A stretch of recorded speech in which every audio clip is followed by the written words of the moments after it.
Graines de curieuse, le podcast qui dévoile une facette de la vie d'une femme. Je m'appelle Isabelle Weber, je suis journaliste et vis à Bienne en Suisse depuis plus de 20 ans. J'aime les histoires et je suis curieuse de l'autre. Mon envie, vous faire découvrir l'une des faces cachées des habitantes de ma région. Celles qu'on croise sans pour autant deviner le trésor qu'elles recèlent. Peut-être un voyage, une réussite, une épreuve, une expérience.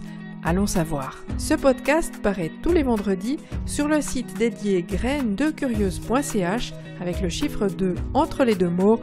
Abonnez-vous sur Apple Podcast ou sur les applications d'Android et suivez son actu sur la page Facebook Graines de Curieuse. Cette semaine, Graines de Curieuse est allée à la rencontre de Ludivine Marquis ou NMB, le nouveau musée de Bienne. Cette fille d'horloger jurassien est la conservatrice de la collection archéologique du musée biennois. Vous pensez peut-être fossile poussiéreux dans une pièce obscure, jalousement conservée par un Indiana Jones sur le tard. Ici, rien de tout ça, Ludivine évolue dans un milieu vivant et ludique.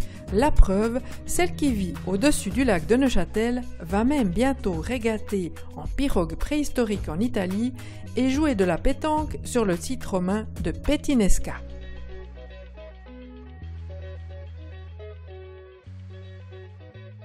Bonjour Ludivine. Bonjour Isabelle. Ludivine Marquis, de quoi tu vas nous parler aujourd'hui ? Je vais vous parler surtout d'archéologie et d'une très belle pirogue. On se trouve donc au NMB, le nouveau musée Bienne. C'est ton lieu de travail. Oui, c'est là que je travaille depuis 2012 maintenant, depuis la naissance du nouveau musée Bienne. Car avant, il faut savoir que à Bienne, il y avait deux musées qui s'appelaient le musée Schwab et le musée Neuhaus. Le musée Schwab qui était le musée d'archéologie et le musée Neuhaus qui était le musée d'art et d'histoire. Et quelles sont tes fonctions ? Je suis la conservatrice du département archéologie, parce que dans ce musée, il y a 3 départements, archéologie, art et histoire. Et moi, je m'occupe de la collection archéologique du colonel Schwab, de la collection archéologique de la ville de Bienne. Et puis, à côté de cela, il y a tous les projets d'exposition passionnants. Avant de venir à ce qui se passe ici dans ce musée, moi, j'aimerais savoir pourquoi l'archéologie t'intéresse. C'est une très bonne question. C'est une question que je me suis souvent posée. Et puis, quand je réfléchis à mes premières émotions que j'ai pu avoir avec le passé, et c'est en fait un dessin animé, bêtement, qui s'appelle Les Mystérieuses Cités d'Or. J'ai pas honte de le dire. Mais voilà, quand je regardais ce dessin animé quand j'étais toute petite, c'était le Club Dorothée, je crois. Et c'est là que j'ai eu vraiment les premières émotions, on va dire, avec ce passé lointain et aussi plein d'aventures. C'est un peu comme ça qu'on s'imagine l'archéologie, même que c'est pas toujours le cas. Est-ce que tu regardais aussi Il était une fois l'homme ? Oui, je regardais tous ces dessins animés. Enfin, le Club Dorothée, je connaissais par cœur, je crois. D'accord, donc ça a commencé comme ça un peu. C'était un rêve d'enfant, alors d'entrer là-dedans ? Oui, il y a quelque part ce souvenir-là, mais après, mon parcours ne me destinait pas forcément en fait à devenir archéologue, parce que j'étais dans une famille où on avait une entreprise de boîtes de montres. J'ai fait des études tout d'abord à l'école de commerce. J'ai fait un diplôme à l'école de commerce en comptabilité.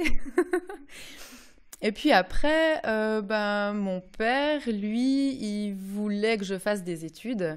Et puis c'est lui qui m'a dit, si tu as les capacités, continue, tu peux aller plus loin. Et puis à la fin de l'école de commerce, j'ai fait encore le lycée, parce que dans le canton du Jura, on pouvait faire ce qu'on appelle la voie longue. Et puis j'ai fait le lycée. À la fin du lycée, qu'est-ce que tu veux faire maintenant ?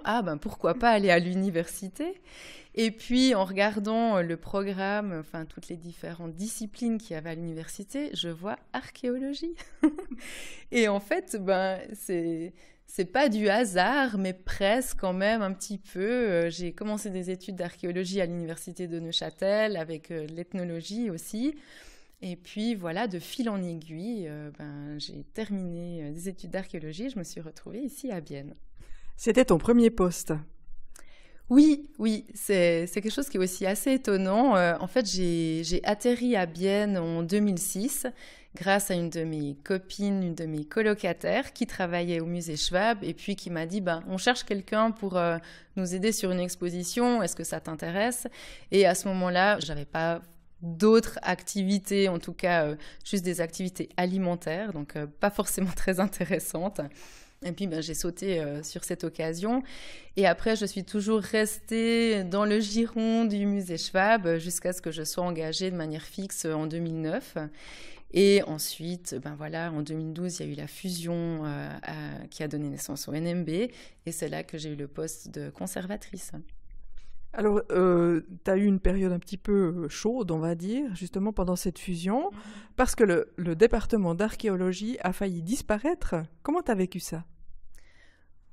Assez mal, évidemment, parce que, en fait, c'était une proposition du conseil municipal pour faire des économies au moment où justement les finances de la ville n'étaient pas au beau fixe. Ils ont proposé tout un paquet d'économies qui touchaient principalement la culture. Et puis, ils ont proposé comme mesure assez drastique pour le NMB, qui venait de naître, de supprimer un des départements. Et évidemment, c'était le département d'archéologie qui se trouvait en danger.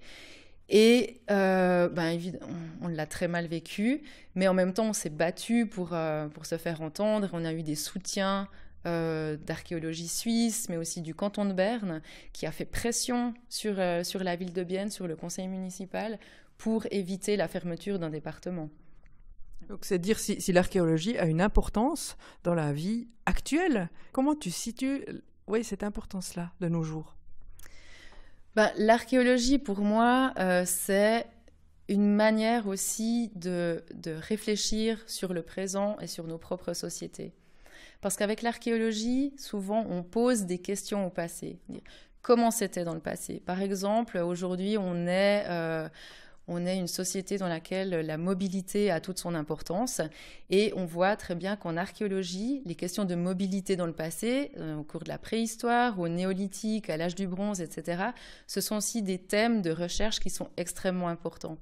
Et on voit très bien dans la recherche archéologique qu'on fait toujours un aller-retour en fait, entre le passé et le présent. Et quand on fait ces recherches dans le passé, ça nous permet aussi d'avoir des réponses pour aujourd'hui. Ça nous permet de mieux comprendre en fait nos sociétés, comment on fonctionne. Et il y a aussi des questions, par exemple, sur les rôles de genre. Aujourd'hui, ce sont des questions qui sont aussi extrêmement importantes.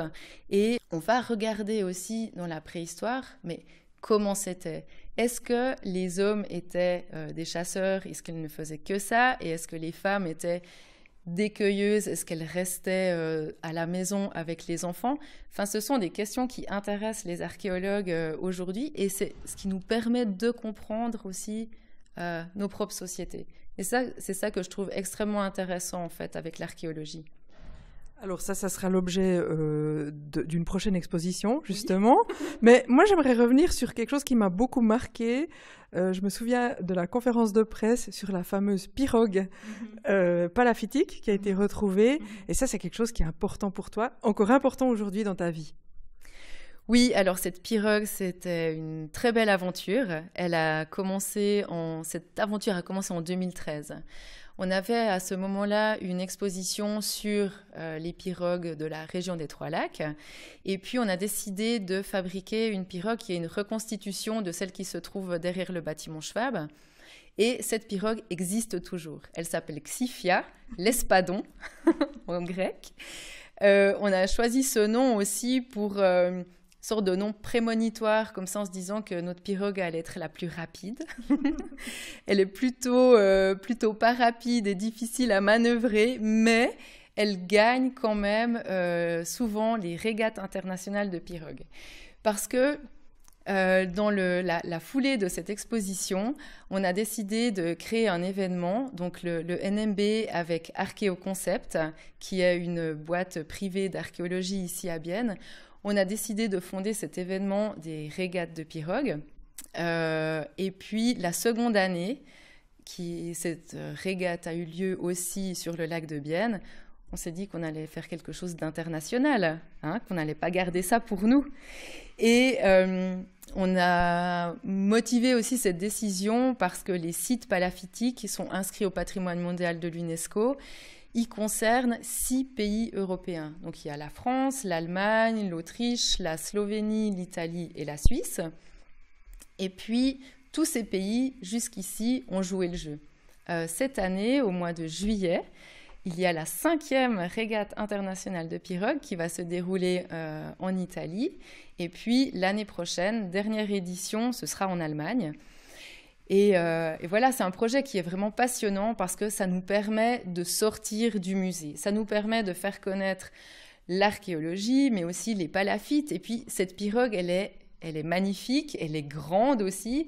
Et quand on traverse des régions, quand on est sur l'autoroute avec la pirogue derrière la voiture, on passe pas inaperçu. Puis c'est aussi une manière de communiquer, puis de transmettre un certain savoir. Alors, c'était justement la question que je voulais te poser. C'est déjà le poids de cette pirogue et puis comment vous faites et combien vous êtes pour vous déplacer avec cette pirogue? C'est un projet qui est assez fun, il faut dire, parce qu'on est une équipe, on est plutôt une équipe de nanas à faire ça. Justement avec Cynthia Dunning d'Archéoconcept, qui a aussi autour d'elle toute une équipe de femmes archéologues. Et puis, on se déplace avec une voiture, une remorque à bateau, notre pirogue. Et puis, cette année, vu qu'on se déplace jusqu'en Italie, donc c'est quelques kilomètres, c'est tout proche de Venise, le lieu où on va, Lago di Ledro. Et on profite en fait de ce voyage pour s'arrêter sur différents sites palafitiques. Et notre idée, c'est de créer des petites capsules, des petites vidéos avec les gens qu'on va rencontrer sur place, ceux qui s'occupent de la médiation culturelle ou les responsables des sites. Et puis, on va poster ensuite ces petites capsules vidéo sur les réseaux sociaux.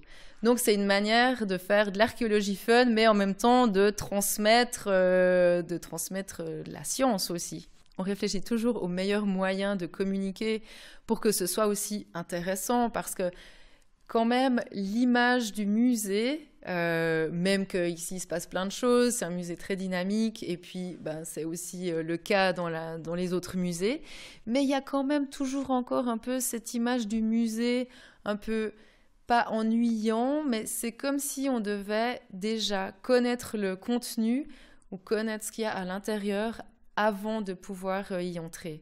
Et ça, je trouve ça assez dommage. Et c'est pour ça qu'on essaye de trouver des moyens de communication un peu plus drôles et qui rendent aussi le contenu, l'archéologie, l'histoire, l'art accessible, en fait. Donc, tu n'as toujours pas répondu à ma question sur le poids de la pirogue. Le poids, oui. Alors, c'est un beau morceau parce qu'elle pèse 500 kilos, une demi-tonne. Donc, à manœuvrer, une fois qu'on est sur l'eau, on est bien. Mais quand on doit sortir la pirogue de l'eau pour la mettre sur la remorque, c'est pas toujours facile parce que les endroits où on va ne sont pas toujours équipés de grues. Et puis voilà, on se débrouille comme on peut. C'est une manière, pas artisanale, mais on trouve aussi toujours des gens très sympas qui nous aident à pousser cette pirogue sur la remorque. Il ne faut pas avoir peur de se mouiller, ça c'est sûr. Peu importe la température de l'eau aussi, il ne faut pas avoir peur de mettre les pieds dans l'eau, et pas que les pieds d'ailleurs. Avant le mois de juillet, il y a quand même encore un autre événement, parce que c'est aussi un des autres piliers de ta vie d'archéologue. C'est le site de Petinesca, qui est pas loin de Bienne, qui est à Studen. Oui. Puis là, c'est un autre de tes bébés. Oui, c'est un site que j'adore vraiment. Petinesca, il faut absolument y aller. C'est un site archéologique où on se sent extrêmement bien. Enfin, je sais pas, il y a des lieux comme ça qui déploient une certaine énergie où on se sent bien. Et puis là, quand on monte tout en haut dans l'endroit qui s'appelle, c'est le sanctuaire du Gumboden en fait, quand on est tout en haut dans la forêt, on se sent tellement bien cet endroit-là que vraiment j'invite tout le monde à y aller, absolument. Et avec l'association Pro Petinesca, donc qui fait la promotion de ce site, on organise le 23 juin, un dimanche, un tournoi de pétanque. Donc tous les amateurs de pétanque, ceux qui savent jouer et ceux qui ne savent pas jouer, c'est pas grave, ont rendez-vous sur l'esplanade des temples où on joue des parties de pétanque, et on peut faire des grillades, c'est aussi un des temps forts de la journée. On peut manger, boire, pas trop parce que c'est quand même mieux de... Viser et pointer. Voilà, c'est ça. Et voilà, je trouve que c'est aussi intéressant de lier le jeu, la pétanque qui est un jeu très très populaire, avec ce site archéologique. Et là, franchement, c'est assez culotté d'aller jouer à la pétanque sur des temples romains. Est-ce que les Romains y jouaient à la pétanque? On sait ça? Non, alors les Romains ne jouaient pas à la pétanque. Et puis, j'ai vu dernièrement à la télé... La pétanque, c'est pas très très ancien, hein. Je crois que c'est quelque chose qui date du XXe siècle. C'était une façon de se réapproprier de ce terrain d'une autre façon? Oui, exactement. Et puis, c'est tellement important aussi que tout le monde puisse y aller, qu'on puisse se balader, puis qu'on puisse faire quelque chose aussi à cet endroit-là. Et puis, voilà, maintenant, ces temples, ils sont recouverts par du gravier, donc un lieu idéal pour jouer à la pétanque. Le sanctuaire, il est composé de 6 temples, de 3 chapelles, et puis également d'un bâtiment multifonctionnel, on va dire. Et puis, ces temples sont relativement bien conservés. Enfin, relativement bien conservés, c'est pour nous les archéologues. Après, pour le grand public, peut-être pas, parce qu'on ne voit pas de colonnes, il n'y a rien qui sort de terre. Mais en tout cas, ils sont là. Et puis, ce site archéologique est aussi très vaste. Les premières traces se trouvent à la gare de Studen. Donc on a aussi le vicus, le village de Petinesca, qui se développait au pied de la colline. Et puis ensuite, on monte sur la colline, donc sur le Jensberg. Et puis on a encore on va dire une sorte de quartier intermédiaire ou de quartier supérieur avant d'arriver au sanctuaire. Le sanctuaire, c'était donc un lieu saint, un lieu de culte. Oui. Pourquoi il y avait autant de temples? Est-ce qu'on arrive à expliquer ça? On sait que c'est un centre religieux extrêmement important pour la région, pour toute la région. On n'a pas d'autres sanctuaires de cette taille dans la région. Un autre sanctuaire aussi important, c'est celui de Berne, Engerhalbinsel. On en a à Thun Almendingen. Et puis sinon, après, c'est la capitale, c'est Avenches. Mais avant l'époque romaine, le site était déjà occupé par les Celtes. Ça, il faut le savoir aussi. Il y avait aussi un oppidum relativement important à cet endroit-là, qui faisait, on pense, une 30aine d'hectares, dont on n'a pas retrouvé beaucoup d'éléments parce que, en même temps, c'est un site qui n'est pas en danger. Donc, le service archéologique ne va pas fouiller un site qui n'est pas en danger. On le comprend bien, il a d'autres priorités, effectivement.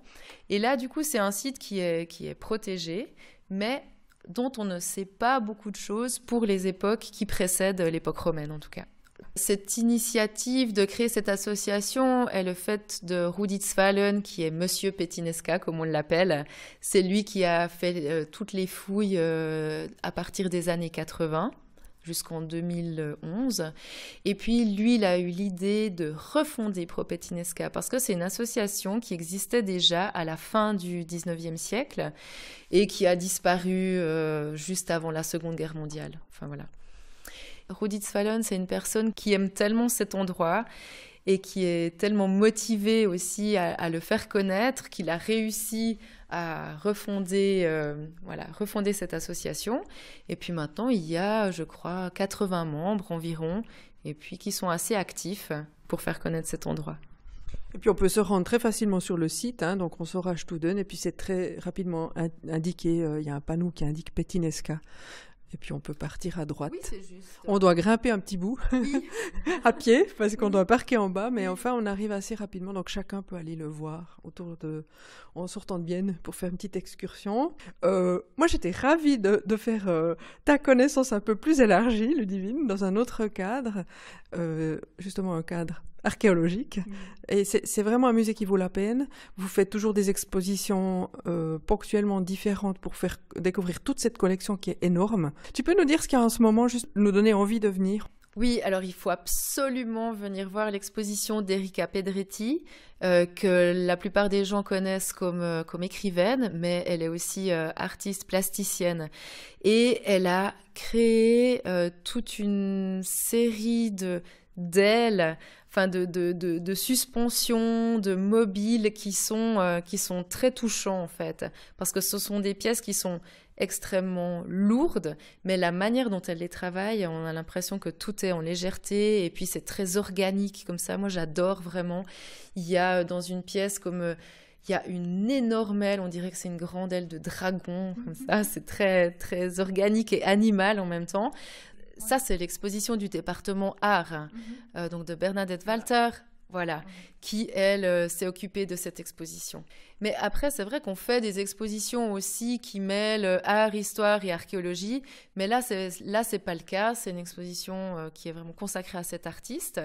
Sinon, il y a aussi une exposition géniale à venir qui ouvrira ses portes le 22 juin et qui s'intitule « Le bilinguisme n'existe pas », qui va donc traiter des langues, surtout à Bienne. Et l'affiche, elle est très sympa. C'est Caro qui a créé l'affiche. C'est une tour de Babel qui est constituée des bâtiments emblématiques de la ville de Bienne. Et enfin voilà, ça c'est une exposition qui sera extrêmement intéressante, qui va susciter le débat aussi, je pense, dans une ville comme Bienne, où la question des langues est absolument centrale. Je pense qu'en tout cas ici au musée, il ne se passe pas une semaine sans qu'on en parle, même quand on n'a pas ce genre d'exposition. Et d'ailleurs, le titre « Le bilinguisme n'existe pas », le titre de l'exposition n'existe qu'en français. Alors, est-ce que ça va susciter des réactions chez les germanophones ? À voir aussi, hein, comment tout ça va fonctionner. Et puis sinon, on en a parlé tout à l'heure, l'exposition sur les rôles hommes-femmes dans la préhistoire, elle ouvrira ses portes cet automne. Ça sera très intriguant. On se réjouit en tout cas. Merci beaucoup Ludivine, et puis bonne continuation à toi et au musée. Oui, merci à toi, c'était un vrai plaisir.